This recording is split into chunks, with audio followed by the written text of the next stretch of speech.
saya atas nama Aslan dengan NIM 24SP029 ingin membuat video dengan ujian mesin listrik dengan dosen Bapak Pak Taufik Mukhtar.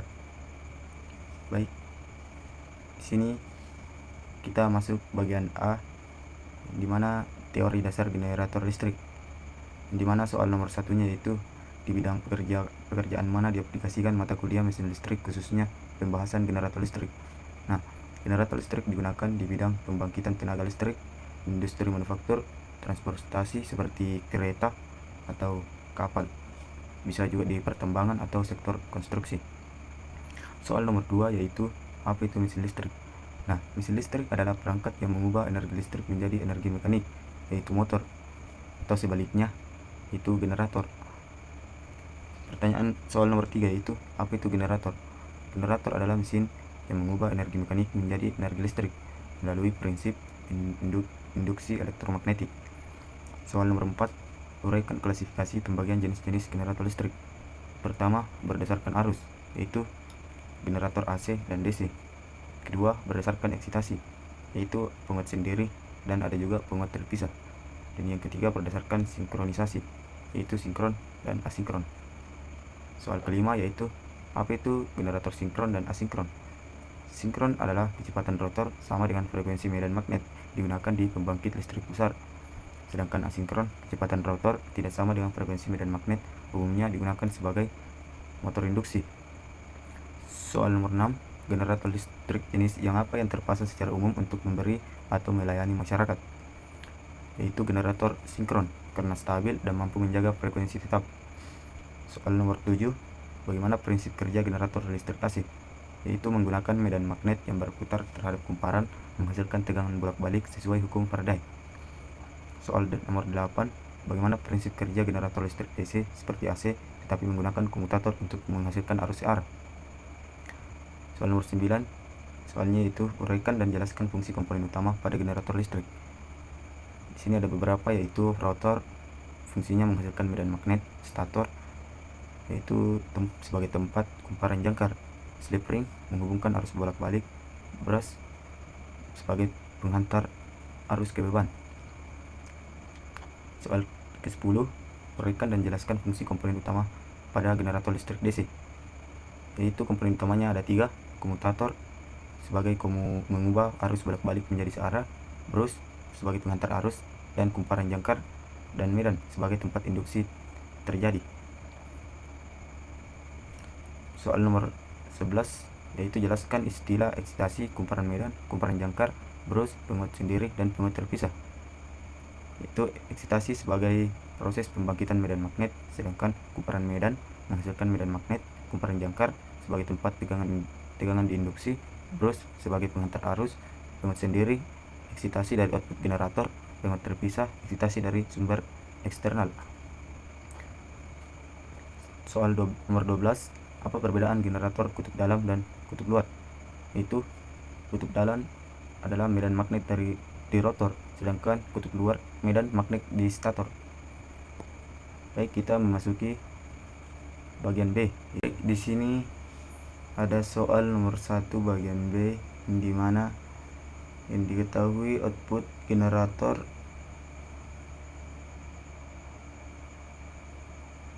adalah yaitu frekuensinya adalah 9 Hz dikarenakan 2 digit terakhir dari NIM yaitu 29.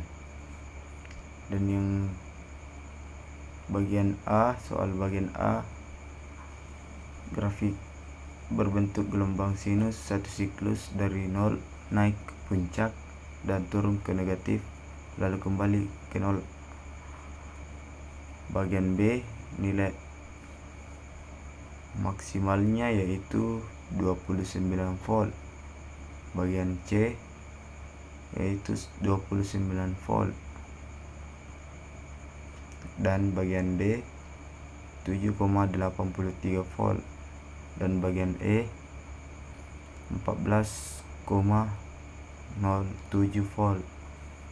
Bagian F 15,37 volt. Dan bagian G Rata-rata untuk sinus AC satu gelombang adalah 0 volt dan bagian H 20,5 volt. Bagian nomor 2, soalnya itu diketahui hasil pengukuran voltmeter pada sebuah stop kontak 29 volt. Berapakah tegangan sesaatnya? Tegangan sesaatnya tergantung waktu dan fase. Bisa dihitung dengan rumus sinusoidal seperti di atas. Baik, kita memasuki bagian C, beban dan efek pada generator. Soal yang pertama, ada berapa jenis beban generator dan penyebabnya? Itu ada 3, yaitu resistif, induktif, kapasitif. Penyebabnya adalah karakteristik alat yang terhubung. Soal nomor 2, efek pada generator jika dibebani resistor murni, yaitu tegangan dan arusnya sefasa. Grafiknya salin tumpah tindih. Dan yang ketiga, yaitu soalnya apa yang dimaksud lagging dan penyebabnya, yaitu arus tertinggal dari tegangan. Penyebabnya terjadi pada beban induktif seperti motor. Soal nomor 4, apa yang dimaksud leading dan penyebabnya, yaitu arus mendahului tegangan. Penyebabnya terjadi pada beban kapasitif seperti kondensator. Nomor 5, soalnya prinsip kerja tenaga listrik 3 fase. 3 kumparan dipasang 120 derajat satu sama lain, menghasilkan 3 gelombang sinusoidal yang bergantian. Soal nomor 6, cara agar sistem lagging menjadi sefasa, yaitu tambahkan kapasitor untuk mengimbangi induktasi sehingga arus dan tegangannya menjadi sefasa. Dan nomor 7, yaitu kita mencari nilai output generator yang diketahui Fr 29 kali sin 90 derajat sama dengan 29 volt. Sedangkan Fs nya 29 kali sin min 30 derajat sama dengan 14,5 volt. Dan Ft nya 29 kali sin minus 150 derajat sama dengan minus 14,5 volt. Baik, kita memasuki bagian D, itu bagian dan pemeliharaan genset. Baik, itu soalnya adalah bagian utama genset dan pemeliharaannya, yang dimana bagiannya mesin penggerak atau diesel, alternator, sistem kontrol, tangki, bahan bakar, dan sistem pendingin dan pelumas. Pemeliharaannya yaitu cek oli dan filter secara berkala, bersihkan radiator dan sistem pendingin, uji beban secara rutin, simpan di tempat kering dan aman. Baik, kita ke bagian E, syarat dan cara kerja panel generator. Yaitu syaratnya tegangannya harus sama, frekuensinya harus sama, fasanya sinkron, dan urutan fase sama. Cara kerjanya yaitu generator disinkronkan terlebih dahulu, lalu dihubungkan ke sistem. Beban dibagi sesuai kapasitas masing-masing.